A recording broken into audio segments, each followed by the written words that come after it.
It's Thursday. I'm feeling good because I'm getting my first vaccine today. That's a very, very good thing to feel good about. I'm feeling good because I had a throat incident before the show, but it all got taken care of okay. Okay, you need to explain this. Okay, you keep saying that you have a cat-like esophagus and that it causes issues. And you had an issue just before we went on the air this morning. What doctor says I have a cat-like esophagus, and also the longest esophagus he's ever had the pleasure of putting a camera down. Well, you're also very tall, so that could be, you know. That would contribute to the elongated esophagus. So what is a cat-like esophagus? So the easiest way to explain is I have more eosinophils. They're I don't know what that is. They produce white blood cells, basically, Okay. like during an allergic reaction or whatnot. Okay. And if something gets swallowed wrong or doesn't go down quite right, my body thinks it's having an allergic reaction to it. Okay. And so it closes off the esophagus. Okay. And then things don't go down. And so you have to make sure it's clear before you can put more things down there. Otherwise, it just gets backed up. How do you make sure that it gets clear? I mean, this is these are legit questions. I mean, no, it's true. It's true. Yeah. No, it's true. No, you basically have to cough it up. Okay. And it's not like throwing up. It's just like a phlegmy ball, basically, at the end of the day. Okay, so it's not like your esophagus physically gets smaller, like through some kind of like nervous reaction or something like that. No, it's something goes down wrong, and it reacts thinking, oh, it's and it covers it with mucus or something. Okay, got it. Basically, that's what happens. Okay. So you cough up a nice little mucus ball, and you never know what's going to trigger it. You just never know. All right.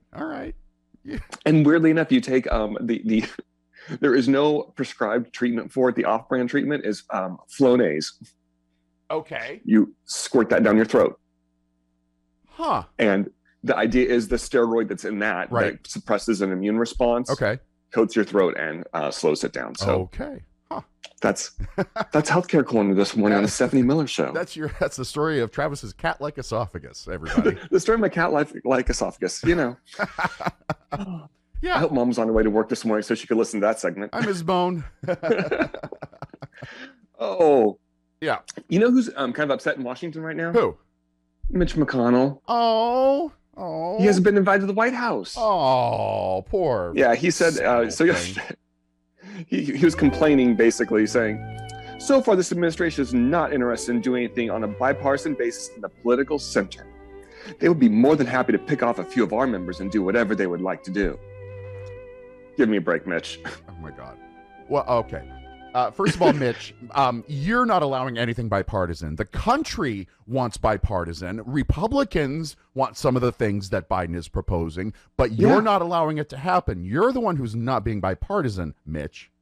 Yeah, no, it's so funny how he was like, whoa, I'm Mitch McConnell, I'm Darth Vader. Now all of a sudden he's complaining. I mean, he is in a hissy fit over the filibuster. Yeah. And, oh, wait, you know because what? He has no power over changing it. He has no power. Right. That's why he's upset. And he also feels like, I think he also feels like he got played a little bit by some of these people who said they were against filibuster reform, and now they were against getting rid of the filibuster. Right. But the filibuster reform they're on board with. Where you actually have to be talking for standing up there talking about the subject at hand. Yes. Yes. Yes. You can't just be reading green eggs and ham up there. I mean, that's when Ted Cruz did that. Yeah. It was, my God. Mm-hmm. No, no, that's an actual filibuster. You know, and it is a way of the minority party still having some power, but it's not unchecked power. So you're going to collapse at some point. And they can push through amendments and things like that. Absolutely. That will move the bill to the center. That's what the whole process is about. That is politics. You know, and it's compromise to get bipartisan support. Right. Keeping a bill from coming to the floor at all is not politics. That's obstruction, and that's what Mitch McConnell has done. his entire time that he's been either Senate majority or minority leader. Yeah. And, I told you we were going to start with a number, but I'm going to jump down even further. Cut number 17. Okay. Because that's the other thing is it ties into all of the voting conversations that we're having right now, too, because the filibuster is a racist concept. It's been used. I want to say like half of the times it was used, it was to block civil rights amendments. And Mitch McConnell was asked about this, clip number 17. You argue the filibuster is not rooted in racism. Historians differ on this. Are you concerned about the perception? If it is used against advancing voting rights, certainly the public perception is that Republicans are going to use this tool to make it harder for black people to vote. Yeah, actually, historians do not agree. It has no racial history at all. None. So there's no dispute among historians about that. Huh? There's a dispute among facts about that? Yeah. It is. It was, Obama said, and John Lewis's funeral, that it's a relic of the Jim Crow era. Sure. It's been used over and over the years. The founding fathers didn't put it in the Constitution. No, it was created to pacify the minority, to keep them happy, and now it's just a tool to obstruct. It's not the way it is now. It's a tool. The way it is now, it's a tool to obstruct. The way it was originally designed, it was to give the minority party a little more power. Yeah. And as Reverend or Senator now, Raphael Warnock. Well, Senator Reverend. Yeah, kind of like Professor Senator Elizabeth Warren. Yes. Or Senator Professor. Yes. I don't know which way it goes. I think Senator comes first. Like it's Senator Reverend Raphael Warnock. I think he's a doctor too. So it's Senator Reverend Dr. Raphael Warnock. Oh man, that's a lot to get out of your mouth. It is. But he has a lot of titles, and he's earned the F out of them. So and he's showing it when he's up there speaking. Yeah. And he was saying last week that they're using this minority rights in the Senate to take away the rights of minority voters all over the country. And the House got HR 1 through, and now the Senate is dealing with it. And it's a big deal when they have a hearing about it yesterday. Right. And you've got Mitch McConnell and Chuck Schumer sitting across the table from each other. Yeah. Because those two don't go to committee meetings. That's not their jobs. Right. So that's how you know how important this issue is. And Schumer just flat out called them out on their BS on this one. Now let's go with clip number 9. This is infuriating. I would like to ask my Republican colleagues, why are you so afraid of democracy? Why, instead of trying to win voters over that you lost in the last election, are you trying to prevent them from voting? And let's go ahead and do 10 number now. These laws could strain every available method of voting for tens of millions of Americans, the most sweeping contradiction of ballot access in the United States since the end of Reconstruction. If one political party believes that when you lose an election, the answer isn't to win more votes, but rather to try and prevent the other side from voting, we have an existential threat to democracy on our hands. Yeah. And that's the thing is that this is so targeted and it is so obviously race related. And because they had this big turnout, they don't want new voters. They don't want these voters on the rolls. And the way that they strike them down by going by stereotypical last names or only sweeping certain areas and neighborhoods to remove voters. Right. Let's do one more with Schumer, number 11, because I think this really got under McConnell's skin. Instead of doing what you should be doing when you lose an election in a democracy, attempting to win over those voters in the next election, Republicans instead are trying to disenfranchise those voters. Shame on them. Yeah, absolutely. Yeah, and McConnell was not too happy about that being called out for that one, clip number 12. Talk about shame.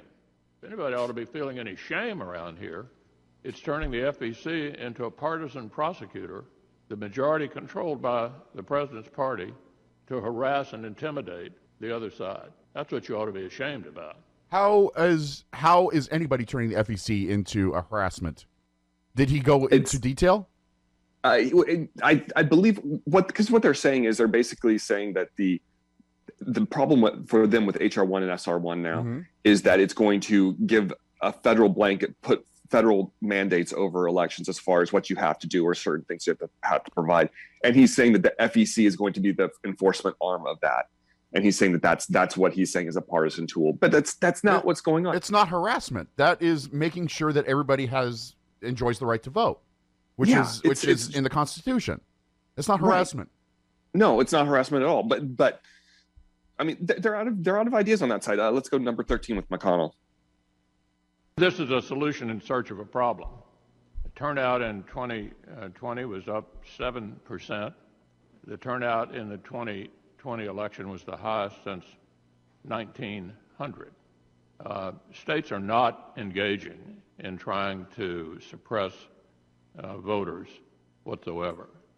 This is clearly an effort by one party to rewrite the rules of our political system. Yes. Voting was up in 2020. However, there are mechanisms in individual states going into effect that will cut that number down. What Democrats are trying to do is to preserve the high turnout. We love high turnout should be the hallmark of a working democracy. 100%. And what's funny is he said at the beginning of that clip, he said, this is a solution in search of a problem.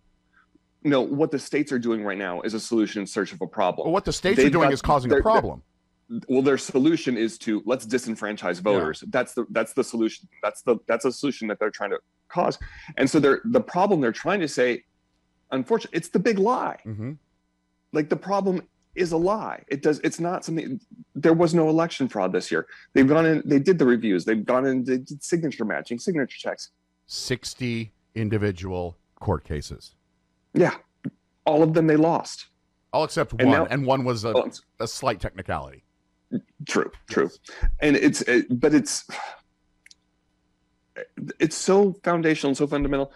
And then you listen to like the Republican arguments for it. Let's go with number 14 with Cruz. This bill is the single most dangerous bill this committee has ever considered. This bill is designed to corrupt the election process permanently. And it is a brazen and shameless power grab by Democrats. It speaks volumes that this is HR1 and S1, that the number one priority of Democrats is not COVID, it's not immunizations, it's not getting people back to work, it's not getting kids back in school, it's keeping Democrats in power for 100 years. No, it's okay, first of all, Ted. He's melodramatic. We can do all of that at once. The U.S. is not a binary. We don't concentrate on just one thing at one time. We are concentrating on COVID. We are getting people back to work. We just got that hugest COVID package through the Senate with no help from Cruz. So we are doing that as well as making sure that everybody who is eligible to vote can vote. Right. We're doing all of them at once, Ted. We're an ambidextrous country.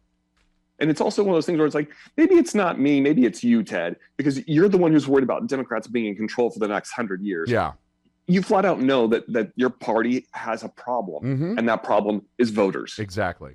Yeah, because Ted, you guys don't have enough voters. We do. That's the thing is, and they're motivated now. They learned their lesson, I think, in 2016. I hope they learned their lesson because we've got another big election coming up in 2 years where we can take back some seats in the Senate. So yeah, we need all those voters, all the voters we can get. Yes, we do. All right. It is 20 minutes after the hour. What? Oh my God. That went quickly. We should take a break here. Okay. Yeah. All right. We can do that. We'll be right back on the Stephanie Miller Show.